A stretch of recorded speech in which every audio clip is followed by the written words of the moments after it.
नमस्कार मित्रांनो, मी गुलशन बेलदार तुमच्या सर्वांचं या आपल्या इग्नाइट पाठशालामध्ये स्वागत करतो. मित्रांनो, आजचा जो आपला टॉपिक आहे तुम्हाला सर्वांना माहिती आहे की आपण एक स्कॉलरशिपची परीक्षा जी आहे तर ती कंडक्ट करतोय, जिचं नाव आहे इथे ITHE ignite talent Hunt exam. So ती जी आपली परीक्षा आहे तर त्याची डेट आहे आपली 19 जानेवारी. तुमच्या घरातील किंवा तुम्ही स्वतः जेही विद्यार्थी चौथीमध्ये शिकत असतील तर स्पेशली चौथीमध्ये शिकत असणाऱ्या सर्वच्या सर्व विद्यार्थ्यांसाठीची ती परीक्षा आहे इथेची. मग आता ही परीक्षेमध्ये जो सिलेबस वगैरे आहे हा आपल्या यूट्यूब चॅनलवरती व्हिडिओजमध्ये सर्वच्या सर्व डिटेलमध्ये आम्ही डेली बेसिसवरती सांगतोय. आता राहिला महत्त्वाचा मुद्दा की सर त्याच्यामध्ये जो गणिताचा जो सेक्शन आहे, जो मॅथ्स आहे त्याच्यामध्ये, तर गणिताचे टॉपिक कुठले आहे, प्रश्न कोणत्या स्वरूपाचे वगैरे येतील, या सर्वच्या सर्व गोष्टी मी आजच्या लेक्चरला तुमच्या सोबतीला डिस्कस करतोय. सो त्याआधी आपल्या इग्नाइट पाठशालाचे दर्जेदार कोर्सेस वगैरे आहेत. लक्षात, स्पर्धा परीक्षा जो आहे मोठ्यापणे जर तुम्हाला कोणताही प्रशासकीय मोठा अधिकारी व्हायचा असेल, इवन कलेक्टर व्हायचं असणार आहे, तर तुमचा पायाभरणी या तुमच्या परीक्षा करत असतात. सो तुम्ही कोणत्याही एक्झाममध्ये इच्छुक असाल, तुमची इच्छा असेल, तुमचा पाया जरी कच्चा असला तरीसुद्धा आम्ही तुमचा तो पाया पक्का करून देऊ. सो त्या अनुषंगानं इग्नाइट पाठशालाचा ॲप डाउनलोड करा आणि आपल्या चॅनलला काय करायचं, सबस्क्राईब करा. जर नवीन असाल तर नक्की सबस्क्राईब करून ठेवा. तुम्ही पाहू शकतात लाईव्ह आणि व्हिडिओजमध्ये आम्ही खूप माहिती देत असतो. लक्षात ठेवा, शैक्षणिक तर असतेच, मात्र काही डॉक्युमेंटरी असते, ज्या नवीन नवीन स्कीम शासनाच्या आलेल्या असतात त्यासुद्धा आपण सांगत राहतो. सो आता महत्त्वाचा एक मुद्दा आहे आपला की सर याच्यामध्ये जर कधी पाहिलं म्हणजे जो व्हिडिओ आहे आपला तो सुरू करायच्या आधी चौथी आणि सातवी जी आहे याची आपल्याकडे बॅच जी आहे तर ती लॉन्च झालेली आहे 12 जानेवारीला. तुम्हाला माहिती आहे की 26 एप्रिलला आपली परीक्षा आहे चौथी आणि सातवी स्कॉलरशिपची. सो त्या अनुषंगानं लाईव्ह प्लस रेकॉर्डेड बॅचेस सुरू आहे. फीज मात्र आहे 500 रुपये. याच्यामध्ये भरपूर गोष्टी आहेत. तुम्ही मोबाईलवर पाहू शकतात, लॅपटॉपवरती पाहू शकतात, PC वरती व्हिडिओ पाहू शकतात. एक जे लेक्चर आहे तुम्ही 1000 वेळेस पाहू शकतात. जे लेक्चर लाईव्ह आहे तर तेच तुम्हाला रेकॉर्डेडसुद्धा पाहता येणार आहे. ह्युमन सायकोलॉजीनुसार जर एखादी गोष्ट जर तुम्ही 2-3 वेळेस जर कधी पाहिली तर तुमचा पाया भरणं जे आहे तर ते जरा जास्त होतं. सो त्या अनुषंगाने या बॅचेसला ॲडमिशन घ्या. महाराष्ट्रातल्या बऱ्याचशा विद्यार्थ्यांना याचा भरपूर सारा फायदा होतो आहे. तुम्हीसुद्धा याचा फायदा घ्या. आता अजून त्या सोबतीला आज मी तुम्हाला जे बोलतो की इथेची एक्झाम आहे आपली 13 लाख रुपयाची स्कॉलरशिपपर्यंतच्या एवढ्या जे प्राइजेस आहेत, जे स्कॉलरशिप्स आहेत, एवढ्या विद्यार्थ्यांना मिळणार आहे.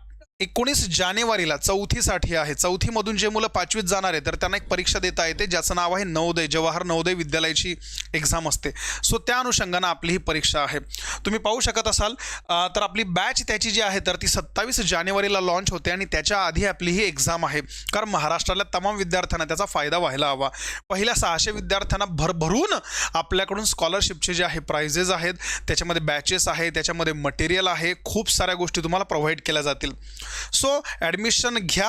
ओके, आता या ठिकाणी एक चार्ट आहे बघा. मी तुम्हाला आता याच गोष्टी जरा समजावून सांगितल्या त्याच आहेत. सो चौथीसाठी आहे, स्पेशली 4th स्टँडर्डला आहे. कारण जे मुलं चौथीमधून 5वीत जाणार आहे त्यांच्यासाठी. कारण 5वीतला जो विद्यार्थी आहे हा नवोदयाची एक्झाम देऊ शकतो.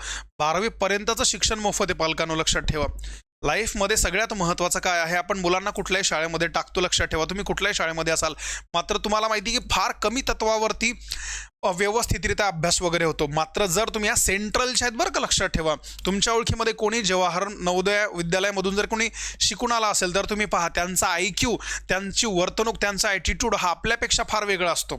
सो डायरेक्ट वन टेकमध्ये तुमचं करिअर जे आहे हे डायरेक्ट हवेमध्ये असतं.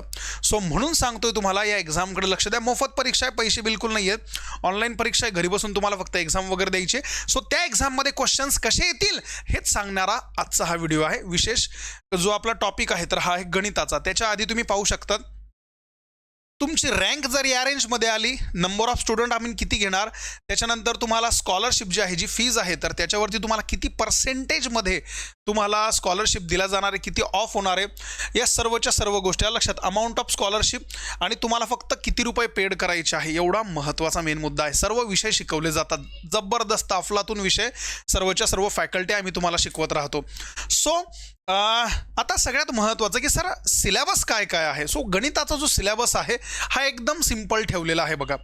गणिताचा सिलेबस चौथीच्या प्रत्येक विद्यार्थ्याला पैकीच्या पैकी मार्क मिळतील आणि त्यांचं जास्तीत जास्त सिलेक्शन होईल या अनुषंगाने आपण सिलेबस जो आहे तो डिझाईन केला आहे. पहिला आहे नंबर सिस्टीम, ज्याला म्हटलं आता संख्या पद्धती. मग संख्या पद्धतीमध्ये 1 ते 100 पर्यंतच्या आलं लक्षात. 1 ते 100 लक्षात ठेवा. 1 ते 1000 पर्यंतच्या ज्या संख्या आहे, नंबर फ्रॉम 1 to 1000, 1 ते 1000 पर्यंतच्या ज्या संख्या आहेत त्यांच्याबद्दलचं स्किल आहे. लहानात लहान संख्या कोणती, मोठ्यात मोठी संख्या कोणती, इथे 1 ते 1000 पर्यंत पाहिजे. हां, त्याच्यानंतर एकक स्थान माहिती असेल तुम्हाला, दशक स्थान, स्थानिक किमता वगैरे असतात, त्यांच्यावरती अवलंबून असणारे उदाहरणं तुम्हाला विचारले जातील. ज्याला युनिट्स म्हणतो आपण, टेन्स आहे, हंड्रेड्स आहेत, थाउजंड्स आहेत, याच्यावरती तुम्हाला प्रश्न विचारले जातील. त्याच्यानंतर संख्येचं विस्तारित स्वरूप काय आहे, एखादी संख्या लिहिली असेल तर तिला विस्तारित स्वरूपामध्ये कसं लिहितात, याच्यावरती तुम्हाला प्रश्न आहेत. लहान संख्या कोणती, मोठी संख्या कोणती, समसंख्या कोणती, विषम संख्या कोणती, या प्रकारचे जे क्वेश्चन्स आहेत, या सर्व प्रकारचे प्रश्न तुम्हाला तुमच्या या इथेच्या परीक्षेमध्ये विचारले जातील. त्याच सोबतीला मूलभूत क्रिया म्हणजे काय असतात, गणिताच्या 4 मूलभूत क्रिया आहे. बेरीज करणं, वजाबाकी करणं, मायनस करणं, बेरीज, वजाबाकी, गुणाकार, भागाकार, प्लस मायनस, इंटू आणि डिव्हिजन करणं, यांच्यावरती सुद्धा तुम्हाला क्वेश्चन्स आहेत. पेपरची भाषा 2 माध्यमातून आहे. ज्यांना इंग्रजीतून द्यायचा ते इंग्रजीतून देऊ शकता, जे मराठीतून द्यायचा मराठीतून. तुम्ही मराठीवाले असू द्या, इंग्लिश मिडियमवाले असू द्या, सेमीवाले असू द्या, CBSE वाले असू द्या, तुम्ही ही परीक्षा देऊ शकतात. त्याच्यानंतर फ्रॅक्शनवरती तुम्हाला प्रश्न आहे, ज्याला अपूर्णांक असं म्हणतात. सगळ्यात महत्त्वाचा लाईफमध्ये जर कधी कोणता पार्ट आहे गणितामध्ये तर तो आहे फ्रॅक्शन, ज्याच्यामध्ये अर्धा, 1/2, पावभाग म्हणजे 1/4, 3/4 यांच्या या शब्दांवरती आधारित असणारे उदाहरणं, यांच्यावरती आधारित असणारे शाब्दिक उदाहरणं. मी आता जरा उदाहरणं घेईल म्हणजे तुम्हाला कळेल की नेमकं कशा प्रकारचे आहे. आणि त्याच्यानंतर आहे जॉमेट्री, भूमिती. मग भूमितीवरती काय, कोणाचे प्रकार, काटकोन, लघुकोन, विशाल कोण, लक्षात, यांच्यावरती आधारित छोटे मोठे उदाहरणं आहे, ज्याच्यामध्ये प्लस आहे, मायनस आहे, गुणाकार आहे, भागाकार आहे, अशा प्रकारचे जेवढे आहेत तर ते क्वेश्चन्स तुम्हाला आम्ही विचारणार. आणि शेवटी आहे चलन. चलन म्हणजे काय असतं, मनी म्हणतो आपण, लक्षात. या ठिकाणी काय आहे, चलन. उदाहरणं देऊन बेरीज आणि वजाबाकी म्हणजे याचा अर्थ किती रुपये आहे. आपण ज्यावेळेला व्यवहार करतो, ज्यावेळेला आपण कधीतरी गावात जातो, बाहेर जातो घराच्या, आपण व्यवहार करतो, आपण भाजी विकत घेतो, गणपतीमध्ये डेकोरेशन करण्यासाठी आपण वस्तूंची, पैशांची देवाणघेवाण करतो. मग तुम्हाला त्याचं लॉजिक आहे का, तुमच्याकडे त्याचं ज्ञान आहे का. ज्ञान असेल तर या गोष्टी आपण तुम्हाला विचारतो. हा सर्वच्या सर्व सिलेबस स्पेशली तुमचा आहे गणिताचा, मॅथमॅटिक्सचा आहे. आता याच्यावरती आपण स्पेशली पाहूया की सर एक्झाम्पल कसे असतात. आता एक्झाम्पलकडे थोडं जर लक्ष दिलं तर तुम्हाला कळत असणार आहे. हे पहिलं एक्झाम्पल आहे. प्रश्नांकडे जे आहे तर ते जरा व्यवस्थित जरा लक्ष द्या. बघा इथं काय म्हटलं आहे, प्रश्न तुम्हाला गिवन आहे 45,000, लक्षात, 45,449 योग्य विस्तारित रूप काय. संख्येचं विस्तारित रूप याचा अर्थ काय, त्याला एकदम सुटसुटीत लिहिणं. आता इथं काय आहे सर, या ठिकाणी आहे 45,000. पहिले तर मी संख्या लिहितो बघा, 45,449 ही संख्या आहे. कधी लक्षात ठेवायचं, मग ऑप्शन काय आहे, तुमच्यातल्या बऱ्याचशा लोकांना माहिती असणार आहे की सर खूप सोपा प्रश्न आहे. मग आता बघा, एकक, दशक, शतक, हजार, 10,000, मग 40,000, 5,000 आहे का रे, 40,000, 5,400, लक्षात. आता इथं काय आहे, इथं आहे 49, लक्षात ठेवा. इथं काय आहे 49 झालं, इथं 59 आहे, लक्षात ठेवा. इथं काय आहे, इथं 59 आहे. मराठीतून 59 पाहिजे होतं, 59 हवं होतं, लक्षात. इथं काय हवं होतं, इथं हवं होतं 59, लक्षात ठेवा. मग आपला ऑप्शन काय, 40,000, 5,459. ऑप्शन काय आहे, ऑप्शन क्रमांक आहे डी. अशा प्रकारचे प्रश्न तुम्हाला विचारले जातील. ठीक आहे ना. पुढे बघा, what is the difference between the place value. बाळांनो, प्लेस व्हॅल्यू म्हणजे काय रे, स्थानिक किंमत. प्लेस व्हॅल्यूचा अर्थ काय असतो रे, प्लेस व्हॅल्यूचा अर्थ असतो स्थानिक किंमत. तो जो अंक आहे तर तो अंक संख्येमध्ये कोणत्या स्थानावर बसलेला आहे. मग तुम्हाला हे दिलेलं आहे, लक्षात ठेवा. तर याच्यामध्ये 7ची जी स्थानिक किंमत आहे त्यांच्यातला तुम्हाला फरक काढायचा आहे. पहा बरं का रे, एकक, दशक, शतक. सर हा जो 7 आहे सर, हा याची स्थानिक किंमत 700. एकक, दशक, शतक, हजार, 10,000. आणि हा जो आहे सर, हा आहे 70,000, लक्षात. आणि या दोघांची काय करायची, वजाबाकी करायची. मग 70,000तून जर कधी 700 जर कधी गेलेत तर उत्तर तुमचं आहे 69,300 रुपये, म्हणजे 69,300. असे प्रश्न आहेत. पुढचा प्रश्न आपण पाहूया. बघा, प्रश्न शाब्दिक सुद्धा असतील तुम्हाला. इथं म्हटलं की अमयच monthly income is 36,000. 2/3 of it is used for the paying house rent and 1/4 is a use for household expenditure. How much money is left with him? अभयचे मासिक उत्पन्न 36,000 रुपये आहे. त्यातील 2/3 तो घर भाडं देतो.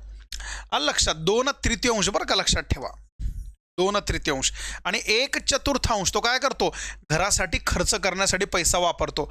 मग एवढे पैसे गेल्याच्या नंतर त्याच्या हातामध्ये किती रुपये शिल्लक राहतात? अशा प्रकारचे प्रश्न आहेत. मग आता सगळ्यात पहिले तुम्हाला हे कळालं पाहिजे, सर हा जो 2/3 आहे याचा अर्थ सर याला आपण 2/3 असं लिहितो, ज्याला इंग्लिशमध्ये म्हटलं तर 2/3, 2/3, 2/3. आलं लक्षात. आणि जो 1/4 आहे सर, या 1/4ला आपण म्हणतो 1/4 म्हटलं जातं. आलं लक्षात, याला आपण लिहितो 1/4. मग 2 प्रकारचा खर्च आहे. काय? 36,000 रुपये जर कधी पगार आहे, या 36,000 रुपयाचा कितवा हिस्सा 2/3 म्हणजे 2/3 भाग, 2/3 जो आहे हा कशावरती खर्च करतो आहे सर? ही रक्कम तो खर्च करतोय रेंटवर. कशावरती खर्च करतोय? याचं तो काय देतो आहे? रेंट देतो आहे, घर भाडं देतो आहे. मग आता किती होणार? या 3ने जर याला कधी भागलं तर 12×3 = 36, हे होतात 1200. सो 12×2 हे किती आले? याचा अर्थ 2400 रुपयाचं त्याने घर भाडं दिलं. आता हा पहिला खर्च झाला. त्याचा दुसरा खर्च काय आहे तर त्याने घरामध्ये घर खर्चासाठी, लक्षात ठेवा, घर खर्चासाठी जो त्याचा पगार होता 36,000 या लक्षात ठेवा. किती आहे? पगार आहे 36,000 आणि त्याचा किती भाग? 1/4 भाग, 1/4 भाग. मग सर 4×1 आणि या ठिकाणी 4×9 = 36, याचा अर्थ 9,000. आलं लक्षात. सो तुम्हाला कळत असेल की त्याने 24,000 रुपये जे आहे तर घर भाडं दिलं, 9,000 रुपये काय केलं त्याने? घर खर्च दिला. सो याचा अर्थ त्याने टोटल किती रुपये खर्च केलेत? 24 आणि 9 33,000 रुपये त्याने खर्च केले, उडवलेत त्याने पैसे घरकामासाठी. मग विचार करा, पगार होता 36,000, त्याच्यातून गेले 33,000, त्याच्या वाट्याला किती शिल्लक राहिले सर? त्याच्या वाट्याला राहिलेत फक्त 3,000 रुपये, बस, बाकी काही नाही. अशा प्रकारचे प्रश्न आहेत. पुढं, which of the following is not an odd number? खालीलपैकी ऑड नंबर कोणता नाही? Not an odd number. आलं लक्षात. विषम संख्या नाही म्हणजे त्यांना काय पाहिजे आहे? समसंख्या पाहिजे आहे. आलं लक्षात. नॉट अन ऑड नंबर म्हणजे त्यांना पाहिजे आहे इव्हन नंबर. तुम्हाला माहिती आहे, विषम संख्या म्हणजे अशा संख्या की ज्याच्या शेवटी 1, 3, 5, 7, 9. Odd numbers are the numbers की ज्यांच्यामध्ये युनिट प्लेसला 1, 3, 5, 7, 9 हे डिजिट्स असतात. आणि जर एखादी संख्या सम असेल तर त्याच्या शेवटी 0, 2, 4, 6, 8 दॅट मीन्स 0, 2, 4, 6, 8 हे नंबर असतात.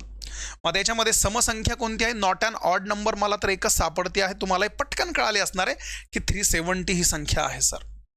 नेक्स्ट पहा काय, which set of the number content only odd number? खाली जे तुम्हाला पर्याय दिलेले आहेत तर त्या पर्यायामध्ये कोणत्या पर्यायामध्ये फक्त विषम संख्या आहेत, समसंख्या नको? मग प्रश्नाला पाहण्याचा प्रकार पहा.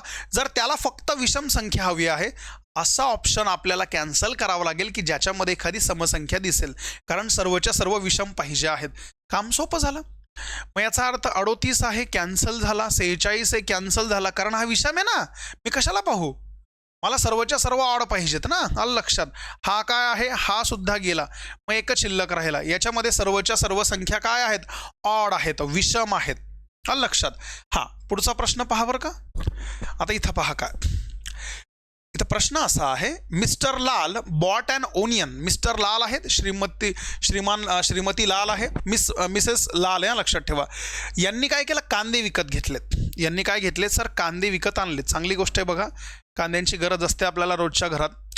आलं लक्षात. त्यांनी गाजर पण विकत आणलेत आणि गाजरचा रेट किती होता? 22.5 रुपयाला गाजर आणलेत. सॉरी 22.5 नाही, 22.25ला गाजर आणलेत. आणि पोटॅटो, बटाटे सुद्धा आणलेत 18.80ला. लक्षात. बहुतेक पावभाजी असेल. सो एवढे रुपये त्यांनी खर्च केलेत. मग टोटल किती रुपये खर्च करून आलेत ते पहा. सर या ठिकाणी हे 5 आलेत. 8 आणि 2 10, 10 आणि 5 15, 15शी 5 हातच्याला 1. मग 8 आणि 2 10, 10 आणि 2 12, 12 आणि हा 1 13, 13शी 3 हातच्याला 1. हा 3 आणि हा 1 4, 4 आणि 2 6, 6 आणि 1 7. याचा अर्थ टोटल अमाऊंट किती खर्च झाली? 73.55 रुपये, 73.55 रुपीज तर त्यांनी खर्च करून आलेत. लक्षात ठेवा. तर त्यांनी भाज्यांवरती किती रुपये खर्च केले? 73.55. लक्षात ठेवा. एवढे जे आहे हे खर्च करून आलेले आहेत. ऑप्शनमध्ये कुठंच नाही. याचा अर्थ ऑप्शन जे आहे हे परिपूर्णतः चुकीचे आहे. लक्षात ठेवा. सो याचा आन्सर जे आहे या ठिकाणी आन्सर आहे 73.55. लक्षात ठेवा. ऑप्शन जे आहे ऑप्शन चुकीचे लिहिल्या गेलेले आहे. समजून घ्या, भावनाओं को समझो मित्रांनो, ठीक आहे ना. चला विद्यार्थी मित्रांनो पुढे जाऊया. हां, what types of angle is a greater than a right angle. कोणता असा कोन आहे की ज्याचं माप हे 90 अंशापेक्षा जास्त असतं. काटकोनापेक्षा कोणत्या प्रकारचा कोन हा मोठा असतात. दोन निवडायचे. मला एक गोष्ट माहिती आहे सर, हा जो ॲक्यूट आहे सर याला मराठीमध्ये म्हटलं जातं लघुकोन, ऑब्च्युजला म्हटलं जातं सर विशाल कोन, त्याच्यानंतर राईट अँगलला म्हटलं जातं काटकोन आणि स्ट्रेट अँगलला म्हटलं जातं सरळ कोन. सरळ सरळ आहे बिचारा. हां, मग आता मला सांगा 90 अंशापेक्षा मोठा. तुम्हाला माहिती आहे लघुकोनाचं माप हे 90पेक्षा मोठं कधीच नसतं. विशाल कोनाचं माप काय, त्याचं नावच आहे विशाल, जो 90पेक्षा मोठा आहे म्हणून ते येणार. त्याच्यानंतर काटकोन चालणार नाही. आलं लक्षात. 180 अंश 90पेक्षा जास्त मोठा आहे. सो ऑप्शन आहे ऑप्शन क्रमांक बी आणि ऑप्शन क्रमांक काय आहे डी आहे. अशा प्रकारचे क्वेश्चन्स तुम्हाला इथेच्या एक्झामला विचारले जातील. थोडे ट्रिकी असतील लक्षात. आता हे ज्यांना ज्यांना जमता येतं ना, ज्या ज्या विद्यार्थ्यांना जमता येतं त्यांचा अभ्यास चांगला आहे लक्षात ठेवा. बाकीच्या सर्वच्या सर्व मुलांना या गोष्टी नाही जमत. मग ज्यांना नसेल जमत तर त्यांनी प्रॉपर अभ्यासाला लागा. पुढं पहा काय आहे. आता इथं म्हटलंय a pair of supplementary angle. काय आहे, खालीलपैकी पूरक कोनांची जोडी. मग सर हे जे पूरक कोन आहेत याचा अर्थ सप्लिमेंटरी आहेत, याचा अर्थ काय, ज्या दोन कोनांच्या मापांची बेरीज. लक्षात, ज्या दोन कोनांच्या मापांची बेरीज किती येते 180 अंश येते, त्यांना म्हटलं जातं सप्लिमेंटरी. मग आता विचार करा याच्यामध्ये कोणाची बेरीज 180 येते. पहिलं पहा बरं का, 115 आणि 55 येतं का रे. पहा बरं का, 115 आणि 55, 5 आणि 5 10, चला 170 नाही येत सर, माफ करा रॉंग. दुसरं पहा बरं का, 65 आणि 25 हा जरा जास्तच होऊन जातो. 133 आणि 47 पहा बरं का येतं का. 7 आणि 3 10, चला 4 आणि 4 8. यस सर येतं सर. ऑप्शन काय आहे, ऑप्शन आहे सी. बघा इथं काय आहे आता, how many even numbers are between 18 to 42. 18 आणि 42च्या मध्ये एकूण समसंख्या किती आहेत. सोपा प्रश्न आहे, तुम्ही कागदावरती सुद्धा काढू शकतात. उत्तर काढायचा अर्थ असा आहे की दरवेळेला शॉर्टकट लावायचं काम नाही. आपल्याकडे जो मेंदू आहे तुम्ही डायरेक्टली मेंदूचा जरी यूज केला तरी सुद्धा आपला आन्सर येतं. मग 18 ते 42 म्हटलंय की नाही, थोडं जरा लक्षात ठेवा. बघा 18 20, त्याच्यानंतर 22 24 26 28 30 32 34 36 38 40 आणि हा काय आहे 42. कुठला सुटलाय का पहा. 18च्या नंतर 20 आणि 2 22. लक्षात, बरोबर आहे. यस सर बरोबर आहे. आता त्यांचं म्हणणं काय आहे, थोडंसं याच्याकडे जरा लक्ष द्या. बिटवीन म्हटलंय ना, बिटवीन कोणाच्या मध्ये 18 आणि 42च्या मध्ये म्हटलेलं आहे. लक्षात, दरम्यान हा शब्द आहे. याचा अर्थ असा झाला की 18ला घ्यायचं नाही आणि 42ला सुद्धा घ्यायचं नाही. मग मधले विचारायचे, मधले विचारात घ्या. 1 2 3 4 5 6 7 8 9 10 11 11 आहेत. लक्षात. आता 11 आहे का याच्यामध्ये ऑप्शन नाही सर. याचा अर्थ आन्सर काय आहे, नन ऑफ दिस, कारण हे 11 आलेले आहेत. सो 18 आणि 42च्या मध्ये एकूण समसंख्या जर कधी पाहिल्यात तर एकूण समसंख्या तुमच्या किती आहेत, तर 11 आहेत. 11. मग आता काहींचं म्हणणं आहे सर याला शॉर्टकट आहे ना, काहीच काम नाही. काय करायचं, 42 आहे, 42 मधून जर कधी आपण 18 वजा कधी केलेत तर किती येतात पहा बरं का. 42 मधून जर आपण 18 घालवले तर 12तून 8 गेला तर किती येतो रे, 4 येतो. इथं 3 येणार, इथं आला 2. आता हे किती आले सर, हे आले 24. पण मित्रांनो समसंख्या आहे, इव्हन नंबर आहे, यांच्यामध्ये 2चा गॅप असतो. आपल्याला मोजायचे आहेत ना, मग मोजताना आपण तर डबल थोडी मोजतो, आपण एकदा मोजतो की नाही. मग 24 आहे तर 24चे काय करायचे, अर्धे करायचे 12. किती करायचे 12. आणि या 12 मधून 1 वजा कधी केला तर तुमचा आन्सर डायरेक्ट तुम्हाला येतं 11. हां लक्षात ठेवा. सो काय आहेत, या आहेत एकूण 11 आहेत. ठीक आहे, चला पुढं पहा. सो बघा शेवटचा क्वेश्चन आहे. मी तुम्हाला प्रश्न दाखवतोय कशा स्वरूपाचे प्रश्न आहेत. Savita bought 5 kg of fruit. लक्षात. हां, काहींचं म्हणणं आहे की सर प्रश्न किती असतील, तर तुम्हाला आपल्या या चॅनलवरती सर्वच्या सर्व डिटेल गोष्टी तुम्हाला दिलेल्या आहेत. पेपर किती मार्कांचा आहे, गणिताचे बुद्धिमत्तेचे मिळून तुम्हाला 10 20 छोटे छोटे प्रश्न आहे, जास्त काही अवघड नाही आहे. इथं म्हटलं की सविता बॉट 5 kg फ्रूट. सविताने काय केले, 5 kg फळ विकत घेतलेत. लक्षात. इथं काय, his neighbour borrowed 3/5 of the fruit from her. त्याचा जो शेजारी आहे, तिचा जो शेजारी आहे, तर त्या शेजाऱ्यानं काय केलं रे, 3/5 म्हणजे याचा अर्थ 3/5 फळं तिच्याकडून उसने घेतलेत. सविताने 5 किलो फळं खरेदी केले. त्याच्या शेजाऱ्याने तिच्याकडून फळांचा 3/5 भाग उधार घेतला. किती फळे उधार घेतली? खूप सोपं आहे. 5 किलो फळं होती आणि त्याचा किती भाग? सर त्याचा 3/5 भाग फळे घेतली. याचा अर्थ सर 5 गेला 3 राहिला आणि केजी राहिला. याचा अर्थ 3 किलो फळं त्याने काय घेतली? उधार घेतली. सो या प्रकारचे जेवढेही क्वेश्चन्स आहेत हे आपल्या इथेच्या परीक्षांमध्ये लेवल हीच राहणार आहे. जास्त डिफिकल्ट नसणारे, जास्त इझी नसणारे, मॉडरेट लेवलचे उदाहरणं आहेत. सो जर तुम्ही तुमच्या आसपास तुमच्या नातेवाईकांमध्ये महाराष्ट्रामध्ये कुठेही बाहेर जे विद्यार्थी आता सध्या 4थीला शिकत असतील, 4थला आहेत, आलं लक्षात, आणि ज्यांचं स्वप्न मोठं आहे, ज्यांना नवोदयाची सेंट्रलची परीक्षा द्यायची आहे, लहानपणापासून तर 12वीपर्यंत शिक्षण मोफत आहे. लक्षात ठेवा. कपडे, पुस्तकं, खाणं, राहणं सर्वच्या सर्व तुम्हाला मोफत आहे. एक जर कधी लाईफ सेट करायचं असेल, आयुष्य जर तुम्हाला सेट करायचं असेल, तर हा इग्नाईट पाठशालाच्या तर्फे, इग्नाईट परिवारातर्फे तुमच्यासाठी एक चांगली संधी आहे मी तुमच्या सर्वांसाठी घेऊन आलेलो आहे. आलं लक्षात. महाराष्ट्रातल्या गरीबातला गरीब विद्यार्थ्याला शिकता आलं पाहिजे. लक्षात ठेवा. गरीबातल्या गरीब विद्यार्थ्याला टॉपला जाता आलं पाहिजे, या मानसिकतेनं आपण ही स्कॉलरशिपची परीक्षा राबवतोय. सो याचा फायदा घ्या, पहिल्या विद्यार्थ्यांमध्ये बेनिफिट घ्या. आणि काही डाऊट्स असेल तर आपला जो नंबर वगैरे आहे, सुरुवातीला जो नंबर आम्ही तुम्हाला प्रोव्हाइड केलेला आहे, या नंबरवरती काय करायचं आहे? कॉन्टॅक्ट करायचा आहे. हा नंबर आहे, या नंबरवरती कॉन्टॅक्ट करा, कॉल करा. डाऊट्स असतील, फोन उचलला नाही गेला, मेसेज करा, कमेंट बॉक्समध्ये लिहून पाठवा. काही असेल तुम्हाला त्रास तर आम्हाला सांगा, आपण त्याच्यावरती सोल्युशन देतो. लक्षात. आम्ही तुमच्याशी बोलू आणि तुमच्या प्रश्नांचं उत्तर आम्ही देऊया. सो आय होप सो की तुम्हाला या गोष्टी समजल्या असतील.